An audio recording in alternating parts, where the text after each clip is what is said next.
Tres. Buenas noches, estimado profesor Iván Orlando Delgado Tobar. En esta oportunidad vamos a presentar el caso 1 que corresponde a la corrupción en el Perú. El caso que hemos elegido es el de los cuellos blancos del puerto. Mi grupo es el grupo 5, que está integrado por Jimmy Moya Albarnoz, Johnny Wilfredo Jiménez Jiménez, David Práxeres León Toro, Jefferson Ubaldo Vila Flores, y quien les habla, Aide Mónica Tenorio Quiñones. A continuación, le vamos a presentar la tabla de contenido. Como punto número 1 tenemos breve reseña de la organización. Punto número 2, resumen del contenido. Punto número 3, conclusiones. Punto número 4, recomendaciones. Punto número 5, bibliografía. Punto número 6, anexos. Breve reseña de la organización. El caso de los cuellos blancos es un caso de corrupción que involucra a magistrados y jueces del Poder Judicial en el Perú y también a diferentes políticos, que es el caso de Luis Castañeda Locio. Asimismo, quien fue el líder de esta organización criminal es el juez Walter Ríos, que actualmente cumple una prisión preventiva de 12 años en el penal Ancón 1 del Perú. Y también involucra al juez César Nostroza Pariachi, que en la actualidad está recluido en España tras jugar de la justicia peruana en el 2018. Asimismo, en el Consejo de Ministros de España se aprobó su extradición y es procesado de los delitos de patrocinio ilegal y tráfico de influencias y asimismo y de negociación incompatible. Esta organización de los cuellos blancos del puerto era una red criminal que operaba desde el Poder Judicial y la red estaba conformada por magistrados, jueces y que la conformaban en diversas instancias del Poder Judicial, incluyendo la Corte Superior de Justicia de Lima y, y el Tribunal Constitucional.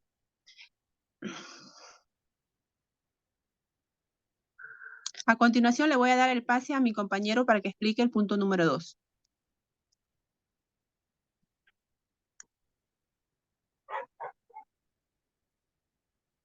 El resumen del contenido. Dentro del resumen del contenido vamos a tener principalmente el contexto de la organización. Esto quiere decir en qué circunstancias se ha desarrollado. Los cuellos blancos del puerto se desarrollaron dentro del Poder Judicial. El Poder Judicial siendo el órgano encargado de administrar justicia en nuestro país, conformado principalmente por jueces y magistrados, los que son elegidos por el Congreso de la República. El Poder Judicial es una institución clave en el sistema democrático. Es el responsable de garantizar el Estado de Derecho y la protección de los derechos de los ciudadanos. Sin embargo, el Poder Judicial peruano ha sido criticado por la corrupción y la falta de transparencia por los mismos hechos que vamos a narrar a continuación. Asimismo, podemos señalar que para poder combatir la corrupción en el Poder Judicial es necesario realizar reformas profundas al interior de la institución. Estas reformas deben de incluir el fortalecimiento de la transparencia y la rendición de cuentas, así como la sanción de los responsables en los actos de corrupción. También es necesario fortalecer la educación cívica en la población peruana para de esta manera poder nosotros promover una cultura de ética y transparencia. En el punto 2.1, analizamos el caso propuesto. La organización criminal que operaba desde el Poder Judicial estaba formado por magistrados, como ya lo hemos señalado. Esto en diversas instancias, incluyendo hasta la Corte Suprema, la Corte Superior de Justicia de Lima y el Tribunal Constitucional, siendo estos cargos netamente de confianza. Es decir, la estructura de la red era piramidal, Con Walter Ríos como líder, Ríos tenía a su cargo a un grupo de magistrados de confianza que se encargaban de gestionar los sobornos y de favorecer a las empresas y políticos que pagaban por sus servicios, saliéndose así del cumplimiento básico de sus funciones a cambio de remuneraciones económicas. Los objetivos de la red eran obtener beneficios económicos y políticos a través de la corrupción. Para ello, la red utilizaba su influencia para favorecer a empresas privadas en la licitación pública y otros procesos judiciales. Sobre las leyes injustas y su obediencia en Sócrates, quiero aportar en este punto, compañeros. Aquí se cumple su pensamiento sobre de aprovechar el poder público para lucrarse unas cuantas personas a costa de los demás.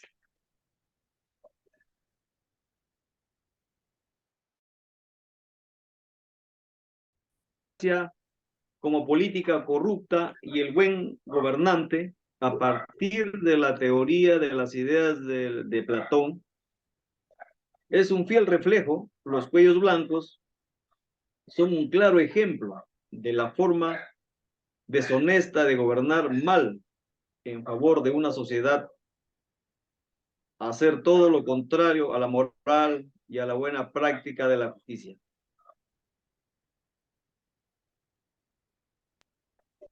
Sobre la justicia y la moral en la ética de Nicómaco de Aristóteles, en el caso de la organización criminal de los cuellos blancos del puerto, es un ejemplo también cómo hombres intelectos en la justicia practiquen actos nefastos, ¿no?, en contra de la ética y la moral. Siguiente, compañero. Sobre el Estado en el contractualismo social y la corrupción. Hobbes, Locke y Rousseau. Hobbes, ¿qué nos dice Hobbes? Hobbes nos dice de que toda persona es mala, es egoísta, el hombre es lobo de otro hombre.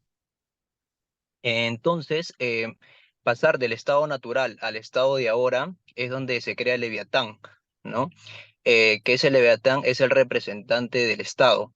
¿Qué es el Estado? Para Hobbes, el Estado es monárquico, el Estado es absolutista, nos dice de que solo lo gobierna una sola persona, y eso se hace a través del contrato social. ¿Qué es el contrato social? Es donde todos los hombres vendemos el poder del autogobierno a nuestro soberano, ¿no? Ahora, Luke, ¿qué nos dice Luke? Luke nos dice de que toda persona es buena. Nos habla también un poco de la religión, de Dios, y nos dice, por ejemplo, que ya existían lo que era los derechos naturales, ¿no? Donde hablaba sobre la vida, la libertad y la justicia. Nos dice que el Estado es el protector, es en la igualdad y la libertad. Nos dice que es imparcial. Entonces, el Estado se crea por la falta de la imparcialidad en la justicia. Rousseau nos dice de que el hombre es bueno, ¿ya? Pero al momento de hacer contacto con otra persona, se vuelve malo, ¿no? Nos dice de que el gobierno es un mal necesario, ¿no? Y también acá se ve sobre qué es la democracia, el poder del pueblo. Siguiente, compañero, a ver. El caso de Cuellos Blancos del Puerto es un ejemplo de cómo la corrupción puede socavar el Estado de Derecho. La red de Cuellos Blancos del Puerto estaba violando los principios del contractualismo social. La red estaba violando los derechos individuales de los ciudadanos al favorecer a algunos o a costa de otros. La red también estaba violando la voluntad general al actuar en beneficio de unos pocos en lugar en el beneficio de todos.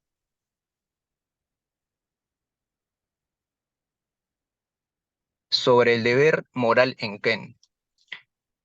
El caso de Cuellos Blancos del Perú es un ejemplo de cómo la corrupción puede violar el deber moral.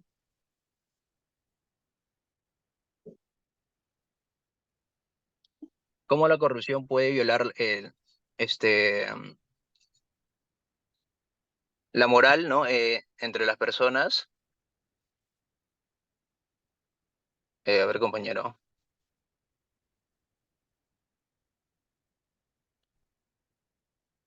Ya, porque ocupaban cargos públicos como magistrados, fiscales, y estas personas tenían el deber moral de actuar de acuerdo con la ley, ¿no? Y con con los principios de justicia. Sin embargo, la red de cuellos blancos del pueblo utilizó su influencia para favorecer a empresarios privados y políticos, ¿no? A cambio de sobornos. La red de cuellos blancos del puerto también estaba violando sus deberes de derecho al violar la ley y los derechos de los demás. Gracias.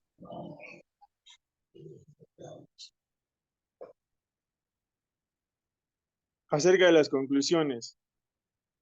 Respecto a Sócrates, las leyes injustas y su obediencia. Sócrates sostenía que la obediencia a las leyes es un deber moral, siempre y cuando estas leyes sean justas.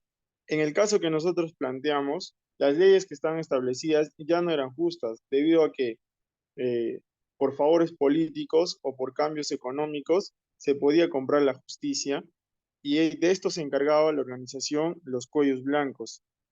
Este es un ejemplo de cómo la corrupción puede llevar a la creación de leyes injustas. La red de cuellos blancos del puerto se utilizó su influencia para aprobar leyes que beneficiaron a sus intereses propios y no a los intereses del Estado. Platón en su Democracia corrupta y buen gobernante.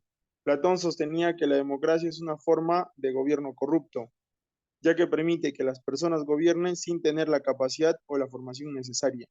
Platón era una persona que defendía ampliamente que solamente debíamos de ser gobernados por personas sabias, y esto no era debidamente elegido con la democracia.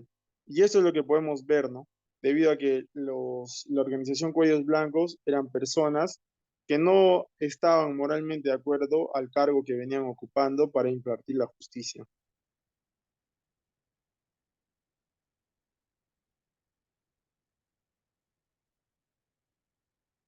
Aristóteles, la justicia y la moral. Aristóteles sostenía que la justicia es una virtud moral, ya que es necesaria para la buena vida. Asimismo, tenemos que saber que un Estado que imparte justicia será un Estado que vive moralmente de una forma adecuada, lo cual vamos a perder principalmente el valor de la moral en un Estado si es que se llega a perder la justicia. Es lo que nos quiere reflejar Aristóteles. Como ya explicaba mi compañero que me ha antecedido sobre Hobbes, Locke y Rousseau en el Estado y la corrupción, nos dice que todos nosotros, que el Estado se origina en un contrato entre los individuos, es decir, de forma diaria o de forma continua estamos realizando eh, contrataciones, las cuales deben de ser celebradas bajo el principio de la moral, es decir, de la buena fe o del buen hecho de hacer. Pero esto se pierde cuando van a existir hechos que involucren favores políticos o que, o que sean direccionados a poder cubrir las necesidades personales. Sobre Kant, el deber y la moral. Kant sostiene que el deber moral es una obligación que se impone a todos los seres racionales. El deber moral no está basado en las consecuencias de nuestras acciones, sino en la forma en la que realizamos estas acciones. Esto quiere decir que la moral no necesariamente va a ser el resultado de lo que nosotros hacemos, sino que en cada acto que tengamos que desarrollar debe estar incluido nuestro acto de moral. Y por último tenemos como recomendaciones el fortalecimiento de la democracia. La democracia es el mejor sistema político, es lo que nosotros consideramos como grupo, para prevenir la corrupción, debido a que con un voto voluntario podemos señalar quiénes van a ser las personas correctas que nos pueden representar. Mejorar la calidad de la educación. Un Estado que sea debidamente capacitada, no será un Estado muy fácil de engañar. Es lo que podemos sintetizar respecto a la educación. Reformar el Estado. El Estado es una de las principales instituciones corruptas hoy en día. Hoy en día podemos ver corrupción en todas partes, no solamente como reflejamos ahora en el caso de los cuellos blancos. El caso de los cuellos blancos del puerto es un recordatorio de que la corrupción es un problema grave que afecta a todos los sectores de la sociedad. Es necesario tomar medidas para prevenir y combatir la corrupción si queremos construir un país más justo y equitativo. Gracias. Esa ha sido toda la exposición de nuestro grupo. Muchas gracias.